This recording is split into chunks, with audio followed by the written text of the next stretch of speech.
وأفضل الصلاة وأكمل السلام على سيد الأنبياء والمرسلين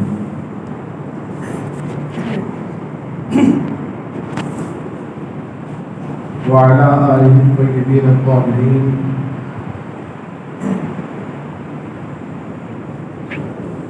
وأصحابه المكرمين العظيم الأمين المكين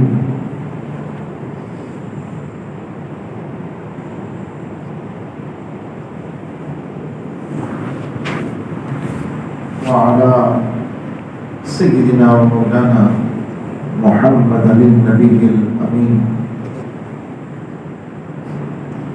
وآله وصحبه وآل بيته وإترته وأولياء أمته أجمعين. أما بعد، أعوذ بالله من الشيطان الرجيم. بسم الله الرحمن الرحيم.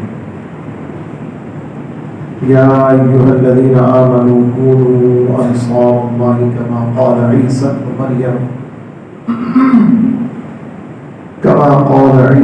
مريم للحواريين من أنصاري إلى الله قال الحواريون نحن أنصار الله فآمنت طائفة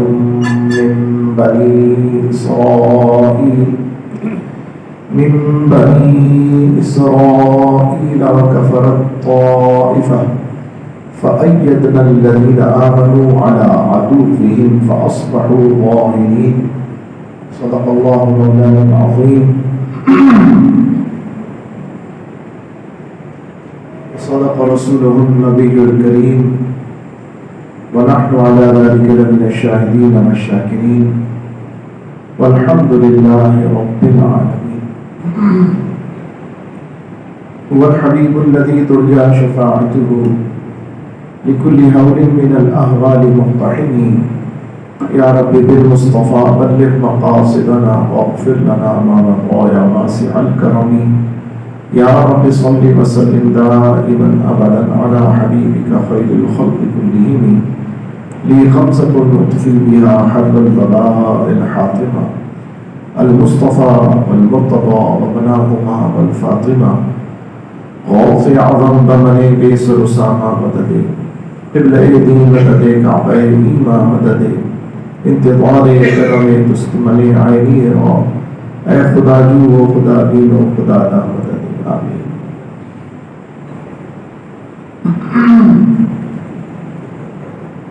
عزیزان محترم، موضوع ہمارا تحریک غلبہ اسلام اور امت مصطفیٰ صلی اللہ تعالی علیہ وسلم کی ذمہ داریاں. اسی عنوان سے ہم آپ کے سامنے گزشتہ کئی جمعوں سے پہلے تحریک غلبہ اسلام کی تعریف اور حسب موقع امت کے اوپر جو اس کی ذمہ داری، اس میں جس ذمہ دار نے یہ ذمہ داری نبھانے کی کوشش کی، اس میں حصہ ملایا، اب ہم ان کا گاہے گاہے تذکرہ کر رہے ہیں. اگر 365 دنوں کو ہم ہر روز بھی کسی ایک ذمہ دار کا تذکرہ کریں تب بھی ذمہ دار یا وہ جن کے کاندھوں کو اس کام کے لیے پیشوائی کے لیے منتخب کیا گیا ان کی تعداد بیان نہیں ہو سکے گی. اسلام کی تاریخ حضور پرنور سید عالم صلی اللہ تعالی علیہ وسلم کے وصال اقدس کے بعد سے لے کر سب سے پہلے ذمہ دار جو اس نبوی کام کی ذمہ داری کے اہل قرار پائے، بالعموم تو پوری امت ذمہ دار ہے، لیکن میں نے بتایا تھا پہلے بھی کہ افراد کے طور پر تو ہر فرد ذمہ دار ہے. غلبہ اسلام، شوکت اسلام اور فتح اسلام کی تحریکوں میں حصہ ملانے کا ہر فرد مکلف ہے، لازم ہے اس کے اوپر کہ وہ جہاں دیکھے جو حق والے ہیں ان کا ساتھ دے، اور اگر کوئی نہیں نظر آئے تو خود حق پر ڈٹا رہے۔ یہ تو ہر فرد پر انفرادی فرض ہے اور فرض عین ہے، ہر فرض سے پہلے فرض ہے یا ہر فرض سے بڑھ کر فرض ہے کہ اللہ کے دین کے غلبے کے لیے اپنا سب کچھ پیش کرنا، دیگر فرائض بعد میں، پہلے دین کے لیے اپنی خدمات۔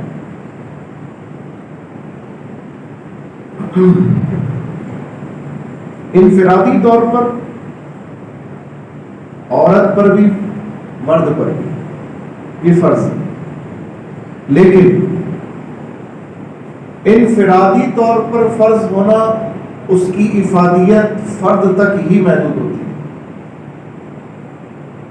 میں اور آپ غلبہ اسلام کی تحریک میں جتنا بھی کام کریں گے وہ ایک فرد کی حیثیت سے کریں گے تو فرد تک ہی اس کے اثر محدود رہے گا، 1 2 3 ہمارا جو دائرہ اثر ہے وہ کتنا ہے؟ محدود ہے، اتنا ہی رہے گا۔ لیکن معاشرے میں کچھ لوگ ایسے بھی ہوتے ہیں جو ہوتے فرد ہیں لیکن اپنی صلاحیتوں کی بنیاد پر وہ شخصیت کا درجہ پا لیتے ہیں، فرد کے درجے سے اٹھ کر شخصیت کے درجے میں آ جاتے ہیں۔ تو شخصیت کا جو دائرہ اثر ہوتا ہے وہ محدود ہماری طرح نہیں ہوتا، بلکہ اس کی جو وسعت ہے وہ ہمارے حدود سے بہت زیادہ ہوتی ہے۔ اب اس فرق کو ذہن میں رکھیے گا، ہم میں سے ہر شخص کے اوپر غلبہ اسلام کا کام کرنا فرض ہے اور ہر شخص سپاہی کی طرح کام کرے گا، لیکن کوئی ہوتا ہے کمانڈر، کوئی ہوتا ہے جنرل، کوئی ہوتا ہے سپہ سالار۔ تو سپہ سالار کا جو اثر ہوتا ہے وہ فردی نہیں ہوتا بلکہ سپہ سالار کی تحریک کا اثر جو ہوتا ہے وہ سینکڑوں، ہزاروں، درجنوں، لاکھوں کے اوپر ہوتا ہے۔ وہ ہوتی ہے شخصیت کا اثر افراد سے نکل کر، فرد سے نکل کر افراد تک پہنچتا ہے۔ اب جیسی شخصیت ہوگی ویسا اثر ہوگا۔ تو سرکار کریم علیہ السلام کے ہر صحابی پر غلبہ اسلام کی تحریک کا کام تھا اور وہ کر رہے تھے اپنے صلاحیتوں سے، اور اس زمانے میں سب سے بڑی صلاحیت جو تھی وہ تلوار تھی۔ تو جہاد کے ذریعے وہ غلبہ اسلام کی تحریک کو آگے بڑھا رہے تھے، مگر انہی جہادیوں میں، انہی صحابہ میں، انہی سپاہیوں میں یقیناً کوئی 100 کے اوپر ہوگا، کوئی 1000 کے اوپر ہوگا، کوئی 10,000 کے اوپر ہوگا، کوئی سب کے اوپر ہوگا، درجہ بدرجہ۔ تو جو 100 کے اوپر ہے تو اب اس کا اثر کہاں تک ہے؟ 100 تک ہے، تو وہ ویسے ہی کام کرے گا، تبھی تو اس کو 100 کا ذمہ دار بنایا گیا۔ اس کے اندر یہ صلاحیت ہے کہ وہ 100 کو کمانڈ کر سکتا ہے۔ جو 1000 کا بنایا گیا اس کے اندر یہ صلاحیت ہے کہ اسے 1000 افراد کو کنٹرول کرنے کی صلاحیت ہے اس کے اندر۔ تو جیسے جیسے شخصیت کا اسٹیٹس بڑھتا ہے ویسے ویسے اثرات کا دائرہ بھی بڑا ہوتا چلا جاتا ہے۔ تو حضور علیہ الصلوۃ والسلام نے جب خطبہ حجۃ الوداع فرمایا اس وقت کم و بیش 1.25 لاکھ صحابہ نے وہ خطبہ سنا، کم و بیش 1.25 لاکھ صحابہ نے وہ خطبہ سنا۔ لیکن یہ ضروری نہیں کہ وہ سارے صحابہ وہیں ہوں، یہ ضروری نہیں، بہت سے اپنے گھروں میں حج تو انہیں پر فرض ہے نا، تو صاحب استطاعت ہے۔ تو میرے خیال میں اس سے زیادہ لوگ تو اپنے اپنے مقامات پر ہوں گے۔ ایک اگر ہم عقل سے اس کا ایک تجزیہ کریں. حضور علیہ السلام نے فرمایا جس نے سنا وہ اس پر لازم ہے کہ آگے والے تک پہنچا دے. تو جو سن کر آئے انہوں نے اپنے گھر والوں کو، اپنے محلے والوں کو، اپنے رشتہ داروں کو، اپنے عزیز یاروں کو، اپنے پیاروں کو بتایا کہ سرکار علیہ السلام نے حج میں یہ فرمایا. یہ تبھی تو خطبہ ہم تک پہنچا. تو اگر اس وقت ہم سوالات کو مثال کے طور پر کریم سمجھے صحابہ کی، تو وہ صحابہ ویسے تو اپنی ذات میں ہر ایک شخصیت تھا، لیکن ان صحابہ میں بھی کسی کو کسی پر فضیلت تھی. مثلا اس جماعت صحابہ میں سب سے زیادہ فضیلت والی شخصیت جو تھی وہ جناب ابوبکر صدیق کی تھی کہ نہیں؟ اور اگر عرف میں کہیں تو اس وقت چونکہ خلفاء کا تعین تو نہیں ہوا تھا، لیکن صحابہ یہ کہتے تھے. آئیے مولانا اجاز درود شریف پڑھیے. اللہم صلی علی سیدنا مولانا محمد وعلی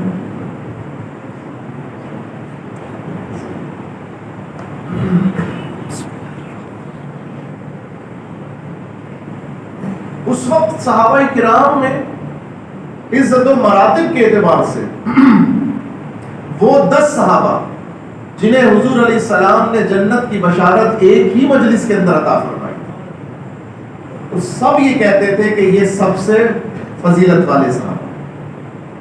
اس کے بعد جنہیں عزت و شرف کا منزلت کا سمجھا جاتا تھا وہ تھے جنہوں نے سابقون الاولون کہلاتے تھے، جو سب سے پہلے حضور پر ایمان لائے، جنہوں نے ہجرتیں کی اور جنہوں نے بدر کی لڑائی میں شرکت کی. تو اہل بدر کی عزت تمام صحابہ میں سب سے زیادہ تھی. اس کے بعد جنہوں نے بیعت رضوان کی صلح حدیبیہ کے موقع پر حضور علیہ السلام کے ہاتھ پر ایک درخت کے نیچے بیٹھ کر جو بیعت رضوان کی، تو اصحاب بیعت رضوان پھر ان کا مقام تھا. یعنی اس طرح سے تعظیم کے لیے، عزت کے لیے صحابہ یوں ایک دوسرے کی مراتب کو ملحوظ رکھتے تھے. تو عزیزان گرامی، سوالات میں بھی مراتب موجود تھے اور ان کے اثرات دیگر پر تھے.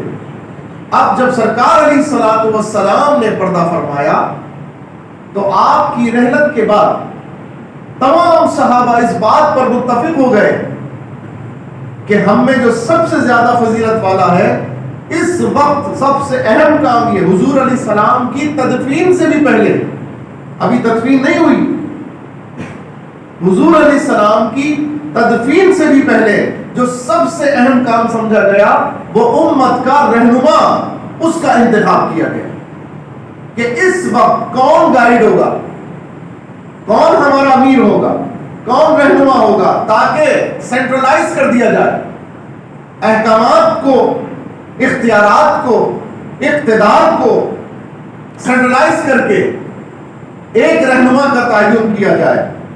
تو حضرت صدیق اکبر رضی اللہ تعالی عنہ، حضرت عمر رضی اللہ تعالی عنہ، حضرت ابو عبیدہ ابن جراح کے ساتھ، ان صحابہ کے ساتھ حضور حضرت صدیق اکبر نے یہ سنا کہ انصار اور مہاجر اس بات پر اختلاف کر رہے ہیں.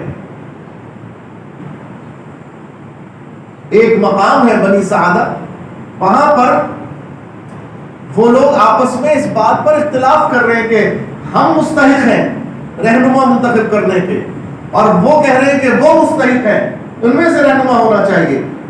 ابھی حضور کی تدفین نہیں ہوئی، وصال ہوا ہے، لیکن یہ رائے جب آئی تو اب اس رائے پر اختلاف رائے ہو گیا کہ کون ہونا چاہیے، کون ہونا چاہیے. سبحان اللہ.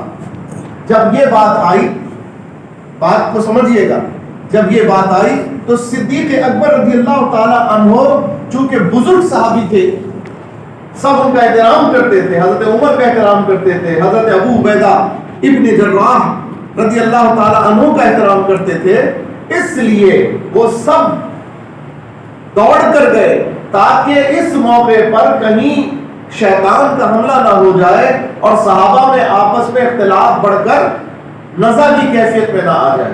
آپ جب گئے تو آپ نے جا کر انہیں سمجھایا کہ یہ موقع ابھی ان باتوں کا نہیں ہے، ابھی تو سرکار کا وصال ہوا ہے، غم ہے، تو ہماری توجہ سرکار علیہ الصلوۃ والسلام کی تجہیز و تکفین کی طرف ہونی چاہیے۔ ابھی حضور کی معاملات کو ہمیں نپٹا کر جو حضور علیہ الصلوۃ والسلام کے حقوق ہیں ہم پر فوری پہلے ہم وہ نپٹائیں، پھر ہم اس طرف آئیں گے۔ لیکن وہاں پر تکرار بڑھ چکی تھی اور کیفیت ذرا اختلاف رائے سے بڑھ رہی تھی، تو حضرت صدیق اکبر نے جب یہ کیفیت بھانپی، بات سن لی، اور ساری بات بھانپنے کے بعد پھر یوں کہیے کہ حادثاتی طور پر، پہلے سے طے شدہ نہیں تھا، حادثاتی طور پر جب یہ کیفیت پیدا ہوئی تو صدیق اکبر نے حکمت سے کام لیا اور آپ نے فرمایا اگر یہ بات درست، یہ بات ابھی ہی طے کرنی ہے تو پھر اے میرے ساتھیوں، میرے بھائیوں، حضور علیہ الصلوۃ والسلام کے صحابہ میں ابو عبیدہ ابن جراح موجود ہیں اور عمر ابن خطاب موجود ہیں، میں ان کی بیعت کرتا ہوں، میں عمر فاروق کی بیعت کرتا ہوں۔ یہ صدیق اکبر نے فرمایا۔ جب صدیق اکبر نے یہ بات کہی سب خاموش ہو گئے، جو مدعا تھا وہ مقصود پہ آ گیا، مقصود حاصل ہو رہا ہے۔ لیکن جب حضرت ابو بکر صدیق نے یہ رائے دی کہ ٹھیک ہے اگر ابھی ہی منتخب کرنا ہے تو کیا عمر سے بہتر کوئی ہو سکتا ہے، اور میں ان کا ہاتھ تھامتا ہوں، میں ان کی بیعت کرتا ہوں، تو سب کو چپ لگ گئی۔ اس وقت سیدنا عمر نے کھڑے ہو کر کہا جناب آپ نے تو اپنا ایثار ظاہر کر دیا، لیکن ہم سب یہ جانتے ہیں کہ اللہ کے رسول صلی اللہ علیہ وسلم کے صحابہ میں آپ کا مقام سب سے افضل و اعلیٰ ہے۔ اور یہ کہہ کر انہوں نے حضرت ابو بکر صدیق کا ہاتھ پکڑ لیا اور کہا میں آپ کی خلافت پر بیعت کرتا ہوں۔ بس یہ کہنا تھا، سیدنا ابو عبیدہ ابن جراح نے بھی ہاتھ پکڑ لیا، پھر ایک دوسرے نے، پھر تیسرے نے، پھر حتیٰ کہ جتنے موجود تھے وہ انصار ہوں یا مہاجرین ہوں، سب نے حضرت ابو بکر صدیق کے ہاتھ پر بیعت کر دی۔ آپ سمجھیں کیفیت کیا ہوئی تھی؟ ایک حادثاتی طور پر ایک اجتماع ہو گیا، اور حضرت ابو بکر صدیق تو جھگڑے کا سن کر سمجھانے گئے تھے اور وہاں پر یہ کیفیت ہو گئی۔ اس مجمع میں مولا علی نہیں تھے، حضرت سلمان فارسی نہیں تھے، حضرت مقداد نہیں تھے، اس طرح چند اور صحابہ، حضرت ابو ذر غفاری نہیں تھے کیونکہ وہ دوسرے کاموں میں لگے ہوئے تھے، حضرت ابو بکر وغیرہ بھی دوسرے کاموں میں تھے، لیکن جھگڑے کا سن کر نپٹانے کے لیے گئے تھے۔ مولا علی سرکار کریم علیہ الصلوۃ والسلام کی قبر اندر کے انتظامات میں لگے ہوئے تھے، حضور علیہ الصلوۃ والسلام کی خدمت میں لگے ہوئے تھے، تو ابھی وہ نہیں تھے۔ جب یہ معاملہ ہو گیا اور یہ احباب واپس آئے، اب بتاؤ کیا خوشی خوشی کیا یا مجبوری میں کیا؟ حادثاتی طور پر مجبوری میں کام کرنا پڑا، مگر ہو گیا ہو گیا۔ جب ہو گیا واپس آئے اور یہ خبر مولا علی کو پہنچی تو آپ کو رنج ہوا، آپ کو رنج یہ نہیں ہوا کہ صدیق اکبر بن گئے، میں کیوں نہ بنا، نہیں، یہ رنج نہیں ہوا۔ مولا علی کو صرف یہ رنج ہوا کہ یہ موقع ہی کرنے کا نہیں تھا، یہ موقع یہ کام کرنے کا نہیں تھا۔ لیکن جب حضرت صدیق اکبر رضی اللہ تعالیٰ عنہ دیگر صحابہ نے انہیں وہ سچویشن سے آگاہ کیا کہ سچویشن کیا تھی، حالات کیا تھے، تو بعد میں حضرت مولا علی راضی ہوئے اور جناب صدیق اکبر کے ہاتھ پر انہوں نے بھی بیعت فرمائی۔ اب صرف اتنی سی بات کے پیسج کے اندر نا پورا ایک طوفان برپا ہے۔ آپ جانتے ہیں معاشرہ تقسیم ہو گیا اور لوگوں نے ایک نیا فرقہ بنا دیا، کوئی حب علی کے گروہ کے اندر آ کر تمام ان صحابہ کو